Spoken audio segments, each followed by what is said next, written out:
This is Jonathan Ayoff here for Pro Boxing Fans. Delighted to be joined by former world title challenger Callum Johnson. Domestic clash, which was supposed to take place rather, was Anthony Yarde and Lyndon Arthur. How did you see that fight going? If I'm totally honest with you, obviously Yarde is the favourite because of his name and everything else. But that's a good fight. That's a good fight. I've not seen too much of each one of them to make too much of a comment. I'll be honest. The first time I ever saw Anthony Yarde was in the Kovalev fight. It's the only time I've ever seen him fight. Seen bits and bobs of Lyndon. You know, he was a good amateur. But it's an interesting fight. It really is an interesting fight. It was one I was actually looking forward to and one I would have been tuning into. Do you see yourself? I mean, we spoke, I think it was in January when Sam Hyde fought Dion Juma.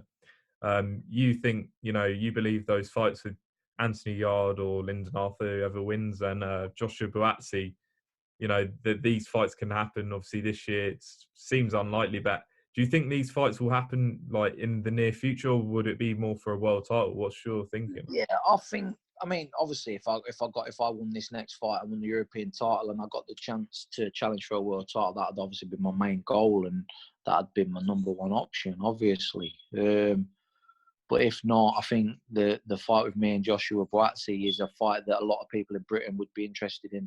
It's a big fight for British boxing, and I think that fight's going to happen regardless. I think that fight's going to happen. Will it happen this year now? I don't know. It depends. Will it happen next year?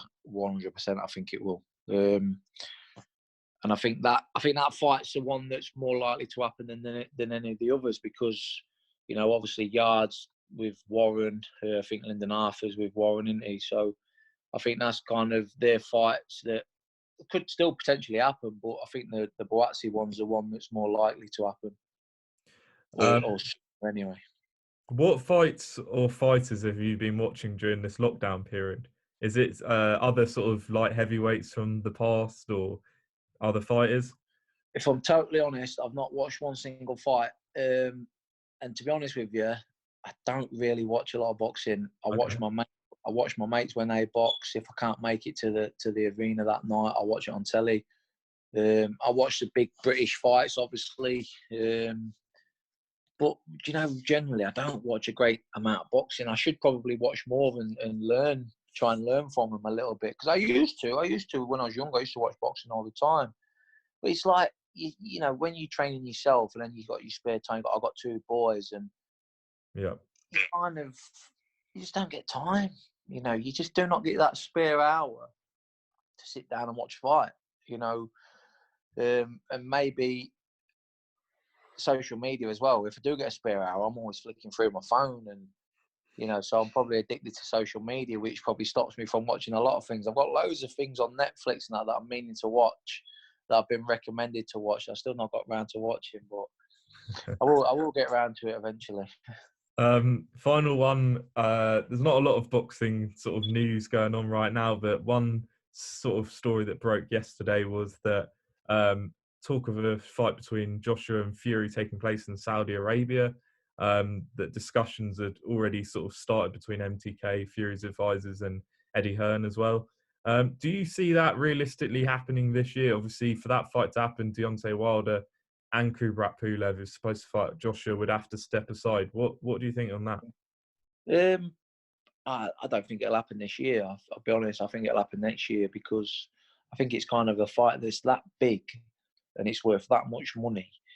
And it's going to take that much negotiating and organising that with what's going on and everything else, I think it's not going to have kind of time. And like you say, them other fighters, Pulev and Wilder, will they step aside? If I was in their position, I wouldn't step aside, and not unless it was for a massive amount of money. But I don't know. But I think that fight will happen. It's got to happen because it's that big. I think even if one of them loses again, it's still a fight that's got to happen because it'll be massive. It'll break all box office records. It'll be the biggest fight ever, I think, personally. It'd be nice for it to happen in England, though, for people, at Wembley, because two British fighters, for all the world titles, really, I mean, it's got to happen in Britain, in my opinion. But again, you're going to go where the money is. And if there's an extra 100 million to share in Saudi Arabia, then go to Saudi Arabia. And, that does seem sort of the likely option, even though a lot of people want it in England.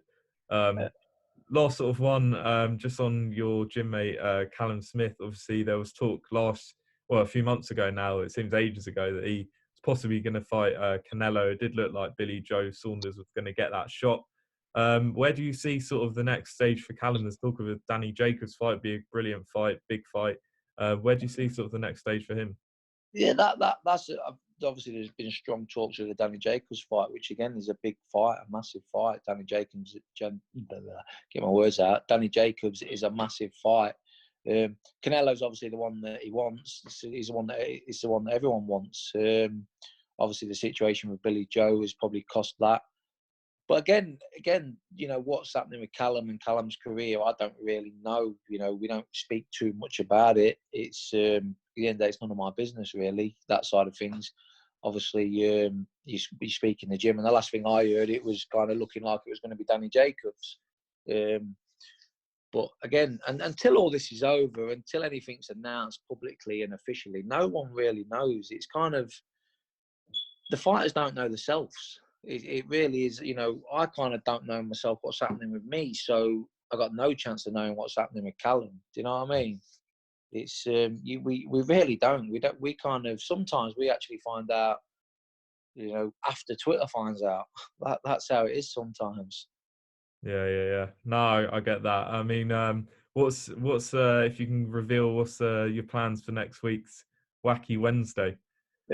I'm mixing up. Basically, I've got it set out. So one of my mates suggested it. He said, "Why don't you do a bit of each challenge that you've already done and mix them all together?" And that's what I'm doing. So it's basically, I'm doing 10 minutes battle ropes to start with, and I'm doing half an hour of the burpees. Going to do 30 seconds on, 30 seconds off. Then I'm doing 5K on the rower. Then I'm going to flip the tyre for an hour. Wow. Then I'm going to do a 40-mile bike ride. 500 press ups, and finish with a 5K run. How long is that going to take? I don't know. I think it'll probably take about 5 hours. It's unbelievable. Yes. I think, yeah, probably about 5 hours, to be fair. With changes and everything else, maybe a little bit longer, but we'll see. Depends how much porridge you have in the morning. My mate from uni, he sort of did a challenge yesterday where he walked, like he did laps in his bedroom. I think he did like 10 miles of just like walking back and forth in his bedroom. See, things like that, I couldn't do that because that would be mind-numbing. That mentally, that would just drive me potty. You know what I mean? Because when I did the tire challenge, I was planning on doing it up and down my garden. But I was sat a couple of days before, I was thinking about it, and I was thinking, that'd do me head in. I can't do that. So that's why I decided to go up and down my long road. Right. Because the road's like kind of nearly a mile long. You know what I mean? So I thought if I do that, it's kind of, it'll give me kind of something to aim for up and down my garden a million times. It'll just drive me crackers. So I went for the road. Well, yeah, I mean, great stuff. Continue doing what you're doing because I think it's definitely inspiring a lot of people. And as I say, we'll put the link to the fundraiser in the bio so people can check that out. What's finally your message to the public during lockdown? What would you be your positive message? Just do as you're told if you can, and do things to keep yourself active. You know, get up in the morning, go for a walk, take the dog for a walk, do exercises, go on YouTube and follow exercises. You know, set goals and tasks, daily goals and daily tasks, because it keeps your mind right. If you set yourself a task for each day, you've got something to aim for and something to sort of get up for and motivate yourself for. And basically, just that's it. Eat good, drink good, and be good to yourself. Because if you're good to yourself, you know, the world around you will be good to you. Callum, great catching up with you. Thanks for giving us your time, and I'll let you get on with your training. And nice hopefully we'll hear some fight news in due course. I hope so. Take care of yourself, mate. Good Look forward to next week.